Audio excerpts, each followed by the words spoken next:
Hello friends, welcome to your own channel daily stock. दोस्तों, इस video के अंदर हम आइरिस क्लोथिंग के डिटेल्ड एनालिसिस के बारे में बात करेंगे और जानेंगे कि आपको आइरिस क्लोथिंग के अंदर इन्वेस्ट करना चाहिए या नहीं। चलिए शुरू करते हैं।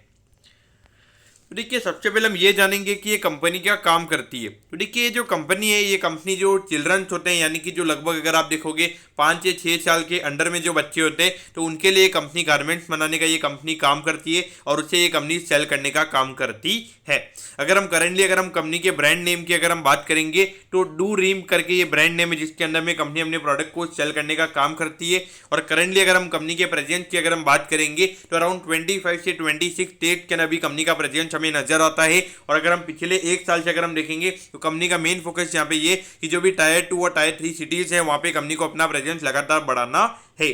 और अगर आप देखोगे अभी रिसेंटली अगर आप देखोगे कल परसों में जो स्टॉक में हमें लगभग 14 से 15% की रैली देखने को मिली है, तो वहां पे जो मेन रीजन है वो ये है कि कंपनी ने अभी रिसेंटली अपना एक ई कॉमर्स प्लेटफॉर्म लॉन्च किया है। वहाँ पे डेफिनेटली देखोगे कि अपनी वेबसाइट वगैरह अगर कंपनी की होगी तो वहाँ पे ज़्यादा थर्ड पार्टी पे डिपेंडेंट कंपनी को नहीं रहना पड़ेगा, क्योंकि अगर आप देखोगे अभी करंटली जो कंपनी के ऑनलाइन प्रोडक्ट सेल हो रहे थे तो वो अमेजॉन और फ्लिपकार्ट से हो रहे थे। लेकिन अभी कंपनी ने अपना खुद का एक ई कॉमर्स प्लेटफॉर्म अगर उन्होंने लॉन्च कर दिया है तो वहाँ पे बीच में आपको कमीशन नहीं देना पड़ेगा और आपके जो कस्टमर्स हैं वो आप अपने कस्टमर्स को कम प्राइस पे प्रोडक्ट दे सकोगे। तो मार्केट ने उसे काफ़ी ज़्यादा पॉजिटिव वे में लिया है। और करंटली अगर हम देखेंगे तो कंपनी आने वाले टाइम पे जो अंडरगारमेंट्स होते हैं, अंडरगारमेंट का भी यहाँ पे प्रोडक्शन करना चाहती है। और उसके अलावा जो स्पोर्ट्स वियर होते हैं बच्चों के लिए, तो वो भी यहाँ पे आने वाले टाइम पे ये कंपनी मैन्युफैक्चर करना चाहती है। और अगर हम अंडरगारमेंट्स की अगर हम बात करेंगे तो अंडरगारमेंट्स की जो मैन्युफैक्चरिंग कंपनी ने स्टार्ट भी कर दी है और आने वाले टाइम पे कंपनी स्पोर्ट्स वियर की मैन्युफैक्चरिंग भी स्टार्ट करने वाली है। अगर हम कंपनी की मैन्युफैक्चरिंग कैपेसिटी की अगर हम बात करेंगे तो लगभग 22,500 पीसीज पर डे की कैपेसिटी हमें कंपनी की नजर आती है। यानी कि उसमें टी शर्ट भी आ गया, यानी कि बच्चों के जो जीन्स वगैरह आती है वो सारी चीज़ें आ गई। तो 22,500 की अभी हमें करंटली कैपेसिटी नजर आती है, क्योंकि कंपनी इस साल के ये जो फाइनेंशियल ईयर एंड होने वाला है वहाँ पे कंपनी का टारगेट है कि लगभग 27,000 तक वो टारगेट को लेके जाना चाहते हैं। और उसके बाद में उसके अगले नेक्स्ट ईयर में वो 30,000 पीसीज पर डे तक उसे लेके जाना चाहते हैं। तो डेफिनेटली अगर आप देखोगे लगभग 10 से 15% यहाँ पे जो मैन्युफैक्चरिंग की कैपेसिटी है वो कंपनी हर साल यहाँ पे बढ़ाना चाहती है। और वहाँ पर अगर आप देखोगे अगर 5 से 6% से अगर प्रोडक्ट के प्राइसेस भी बढ़ते हैं, जो जनरली अगर आप देखोगे मेनली अगर आप देखोगे ये जो गारमेंट्स होते हैं यहाँ पे हमने देखा नहीं है, तो हमें कैपेसिटी पे यहाँ पे फोकस करना चाहिए। तो कैपेसिटी अगर आप जितना ज्यादा बढ़ाओगे उतना ज्यादा आपके रेवेन्यू के नंबर्स बढ़ेंगे।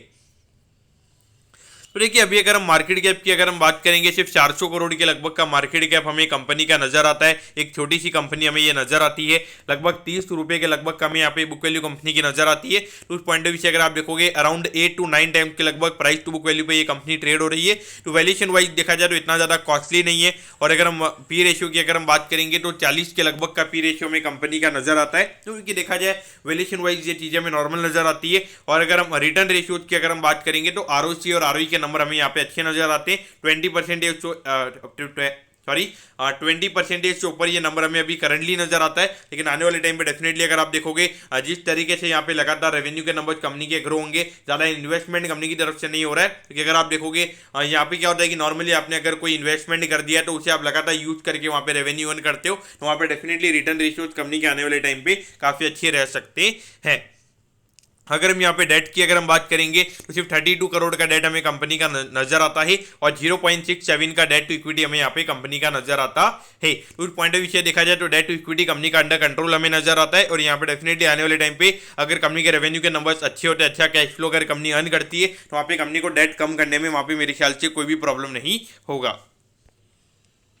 अब अगर हम ग्रोथ वाइज अगर हम देखेंगे तो देखिए यहाँ पे लगभग 60 करोड़ के लगभग कंपनी के रेवेन्यू के नंबर थे। और अगर हम पिछले साल के एंडिंग में अगर हम बात करेंगे तो वहाँ पे कंपनी ने 111 करोड़ के लगभग का रेवेन्यू कंपनी ने अर्न किया है। और अगर हम प्रॉफिटेबिलिटी की अगर हम बात करेंगे तो यहाँ पे थोड़ी सी प्रॉफिटेबिलिटी कम हुई थी। उसके बाद में 19-20 वाला ईयर कंपनी के लिए काफी अच्छा रहा था। और खास करके अगर हम 21-22 की अगर हम बात करेंगे तो वहाँ पे कंपनी को लगभग 10 करोड़ के लगभग का नेट प्रॉफिट कंपनी को हुआ है। डेफिनेटली देखा जाए तो पिछला फाइनेंशियल ईयर कंपनी के लिए काफी अच्छा रहा था। लेकिन अगर हम पिछले क्वार्टर की अगर हम बात करेंगे तो वो इसके क्वार्टर के नंबर्स कंपनी के इतने अच्छे नहीं रहे हैं।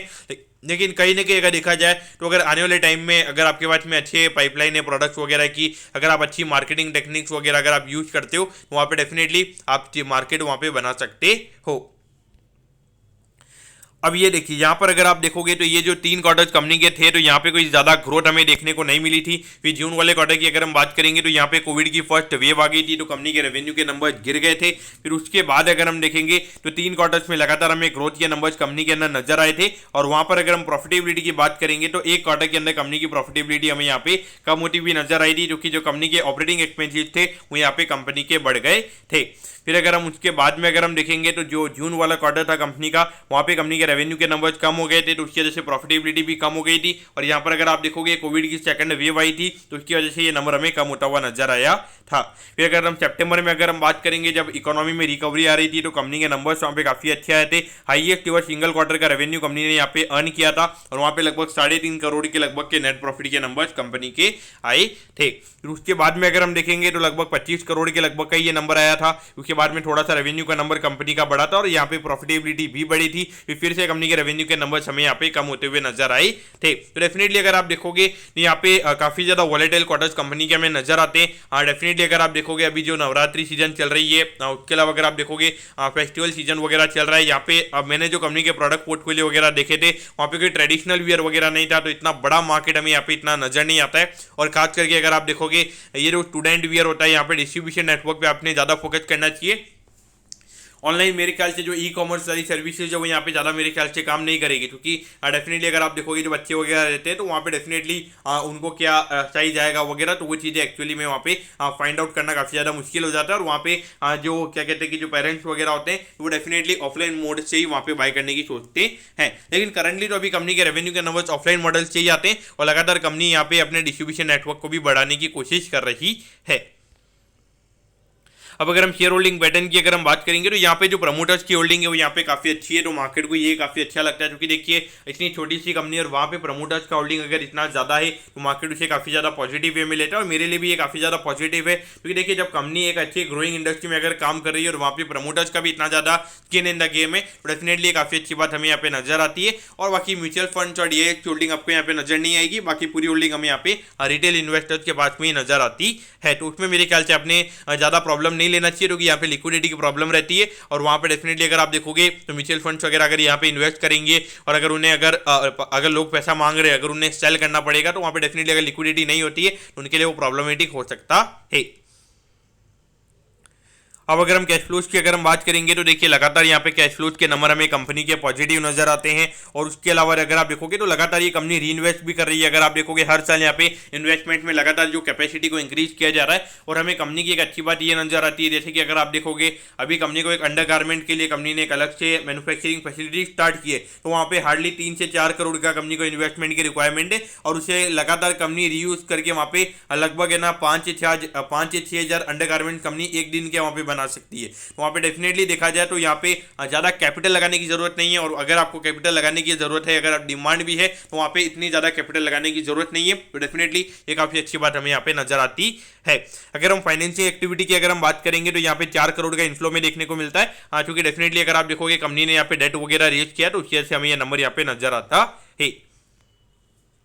तो देखिए ऑलमोस्ट अपने ऑल टाइम हाई पे ये कंपनी अभी ट्रेड हो रही है। और अगर हम 5 साल के रिटर्न्स की अगर हम बात करेंगे काफी फिनोमिनल रिटर्न्स हमें यहाँ पे नजर आते हैं। तो देखिए जब ये कंपनी 24 रुपए के लगभग ट्रेड हो रही थी तो ये कंपनी का मार्केट कैप 40 करोड़ के लगभग था। और अभी अगर आप देखोगे 400 करोड़ के लगभग का मार्केट कैप हमें कंपनी का नजर आता है। तो ऐसे में आपको यहाँ पे क्या करना चाहिए, तो देखिए मेरे ख्याल से देखा जाए तो कंपनी यहाँ पे काफी अच्छी नजर आती है। लेकिन देखिए जो चिल्ड्रन वियर वाला मार्केट है यहाँ पे काफी वाइड स्प्रेड ये मार्केट नजर आता है। यहाँ पे मुझे ऐसा लगता है कि आप जितने ज्यादा डिस्ट्रीब्यूटर्स को यहाँ पे डेफिनेटली जितने ज्यादा डिस्ट्रीब्यूटर तक आपके प्रोडक्ट को पहुंचाओगे तो उतने ज्यादा आपके प्रोडक्ट सेल होंगे। तो डेफिनेटली देखा जाए तो कंपनी वो चीजें हमें करती हुई नजर आ रही है। हर महीने अगर आप देखोगे जो टायर 2 टायर 3 सिटीज से कंपनी का रिस्पॉन्स आ रहा है, उन्होंने और नए नए डिस्ट्रीब्यूटर्स ऐड किए। तो डेफिनेटली ये चीज मुझे यहाँ पे काफी ज्यादा पॉजिटिव लगी है। और कंपनी अभी 400 करोड़ के मार्केट के पे ये कंपनी ट्रेड हो रही है। तो यहाँ पे डेफिनेटली ये मार्केट काफी बड़ा हमें नजर आता है। और खास करके एक्सपोर्ट पॉइंट ऑफ व्यू से भी अगर आप देखोगे कंपनी के लिए यहाँ पे अपॉर्चुनिटीज हमें नजर आती है। और अभी आने वाले टाइम पे अगर आप देखोगे तो कंपनी एक्सपोर्ट के ऊपर भी फोकस करने वाली है, तो डेफिनेटली देखा जाए तो कंपनी यहाँ पे वो चीज़ें कर रही है जो उन्हें करनी चाहिए, ऐसा कुछ मुझे ज़्यादा नेगेटिव नहीं लगा है। और ज़्यादा ये जो बिजनेस है यहाँ पे कोई ज़्यादा कंपनी के ऊपर डेट भी नहीं है, तो फाइनेंशियल पोजीशन भी कंपनी की हमें यहाँ पे काफ़ी अच्छी नजर आती है। तो डेफिनेटली ये कंपनी आपके रडार पे होनी चाहिए। लेकिन अगर आपका एक एग्रेसिव इन्वेस्टर है तो ये अपने यहाँ पे इन्वेस्ट करना चाहिए, क्योंकि कंपनी के जो क्वार्टर्स हैं वो काफ़ी ज़्यादा वॉलेटाइल रहते हैं, कभी काफ़ी ज़्यादा डिमांड रहती है, तो मार्केट के रिस्पॉन्सेज के हिसाब से चल सकते हैं। लेकिन मेरे ख्याल से एक लॉन्ग टर्म स्टोरी के हिसाब से देखा जाए तो वहाँ पर डेफिनेटली कंपनी मार्केट बना सकती है। क्योंकि देखिए जो नॉर्मली अगर आप देखोगे जो रिटेल डिस्ट्रीब्यूटर यानी कि आपके पास में जो नॉर्मली कपड़े की दुकान है, अगर वहाँ पे अगर कंपनी थोड़े हाई मार्जिन पे अगर उन डिस्ट्रीब्यूटर्स को अगर ये प्रोडक्ट सेल करती है तो वहाँ पे डेफिनेटली ये बिजनेस बनाया जा सकता है। यहाँ पे काफ़ी बड़ी एक लॉन्ग टर्म स्टोरी के पॉइंट ऑफ व्यू से अगर देखा जाए, अगर 5-10 साल का अगर आपका नजरिया है तो वहाँ पे डेफिनेटली कंपनी में आप इन्वेस्ट कर सकते हैं, मेरा वो पॉइंट ऑफ व्यू रहेगा। लेकिन short term point of view से मेरे ख्याल से थोड़े रिस्कीनेस आपके यहाँ पे रह सकते हैं। Short term point of view से अवॉइड कीजिए, लेकिन long term point of view से अगर इन्वेस्ट करना है वहाँ पे मेरे ख्याल से इन्वेस्ट किया जा सकता है। तो दोस्तों मैं होप करता हूँ कि आयरिस क्लोथिंग के डिटेल्ड एनालिसिस के बारे में आपको सब कुछ समझ में आ गया होगा। अगर आपकी कोई भी क्वेरीज है आप कमेंट कीजिए, मैं जरूर आपके कमेंट पर रिप्लाई करूंगा। ओके दोस्तों, thank you, have a nice day.